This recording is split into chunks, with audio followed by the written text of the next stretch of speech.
بسم اللہ الرحمن الرحیم۔ شروع کرتا ہوں اللہ کے نام سے جو بڑا مہربان اور نہایت رحم کرنے والا ہے۔ حساب کتاب صرف رب نے صحیح لگایا ہے، سب کو خالی ہاتھ بھیجا ہے اور خالی ہاتھ بلایا ہے۔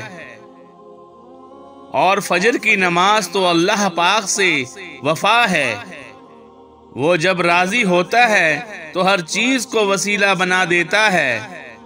حضرت علی رضی اللہ تعالی عنہ نے فرمایا، جو ذات رات کو درختوں پر بیٹھے پرندوں کو نیند میں گرنے نہیں دیتی، وہ ذات انسان کو کیسے بے یار و مددگار چھوڑ سکتی ہے۔ تم سمندر کی گہرائی سے پکارو گے، اللہ وہاں بھی تمہاری سنے گا۔ گناہوں کی ایسی دیوار کھڑی نہ کریں جو آپ کو اللہ سے دور کر دے۔ وہ صرف عبادتوں والوں کا ہی نہیں، ندامتوں والوں کا بھی رب ہے۔ یا اللہ، مجھے وہ عطا کر دے جس کی میں نے تجھ سے امید لگائی ہوئی ہے۔ ماں وہ ہستی ہے جس کی دعاؤں سے رب کی رحمت برستی ہے۔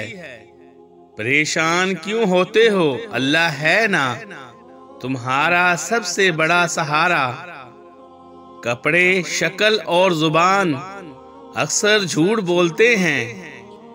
انسان کی اصلیت تو وقت آنے پر پتہ چلتی ہے۔ دل کا راستہ اخلاق کی سیڑھی سے جاتا ہے۔ دھوکے ہوتے رہتے ہیں، لوگ بھی بے نقاب ہوتے رہتے ہیں، مگر ہر چیز کو جان کا روگ نہیں بنانا چاہیے۔ مسکراؤ اور آگے بڑھو۔ لاکھوں کمانے والے سے زیادہ وہ بندہ خوش رہتا ہے جو نہ ملی ہوئی چیزوں کی بجائے ملی ہوئی نعمتوں کو یاد رکھتا ہے اور ان نعمتوں کا شکر ادا کرتا ہے۔ غم نہ کرنا کہ یہ دنیا آپ کے ساتھ نہیں، بلکہ خوش ہونا کہ دنیا کا مالک آپ کے ساتھ ہے۔ پتہ ہے مان رکھنا کس کو کہتے ہیں؟ جو خود کو مار کر دوسروں کے لیے جیتا ہے، جو دوسروں کو اپنے قابل نہیں سمجھتے، حقیقت میں وہ خود کسی قابل نہیں ہوتے۔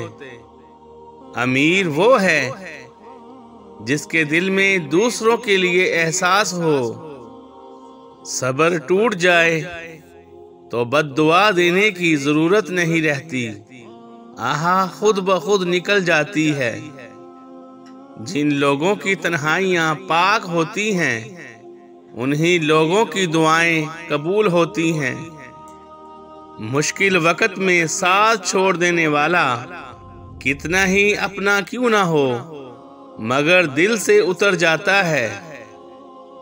خوشیاں پیسوں سے نہیں ملتی بلکہ نصیب سے ملتی ہیں۔